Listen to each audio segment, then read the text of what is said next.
தமிழக மீனவர்களின் வாழ்வாதாரத்தை சிதைக்கும் வகையில் ராமேஸ்வரத்தை சேர்ந்த 7 மீனவர்களை இலங்கை கடற்படையினர் இன்று அதிகாலை கைது செய்துள்ளனர். அவர்களின் 2 விசைப்படகுகளும் பறிமுதல் செய்யப்பட்டுள்ளது.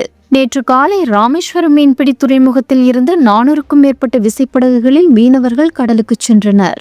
அவர்கள் இன்று அதிகாலை நெடுந்தீவு அருகே மீன்பிடித்துக் கொண்டிருந்த போது அங்கு வந்த இலங்கை கடற்படையினர் எல்லை தாண்டி மீன்பிடித்ததாக கூறி மீனவர்களை சிறைப்பிடித்தனர். கைது செய்யப்பட்ட மீனவர்கள் தற்போது எல்லை தாண்டிய குற்றச்சாட்டின் கீழ் மன்னார் கடற்படை தளத்திற்கு அழைத்துச் செல்லப்பட்டுள்ளனர். அங்கு விசாரணைக்கு பிறகு அவர்கள் மன்னார் மீன்வளத்துறை அதிகாரிகளிடம் ஒப்படைக்கப்பட்டு நீதிமன்றத்தில் ஆஜர்படுத்தப்பட உள்ளனர். கடந்த சில வாரங்களாகவே தமிழக மீனவர்கள் மீதான இலங்கை கடற்படையின் நடவடிக்கை தீவிரமடைந்துள்ளது. மார்ச் மாதத்தில் மட்டும் இதுவரை பலமுறை மீனவர்கள் கைது செய்யப்பட்டுள்ளனர். குறிப்பாக நேற்று முன்தினம்தான் இலங்கை நீதிமன்றம் 2 தமிழக மீனவர்களுக்கு நிபந்தனையுடன் கூடிய விடுதலையை வழங்கியிருந்தது.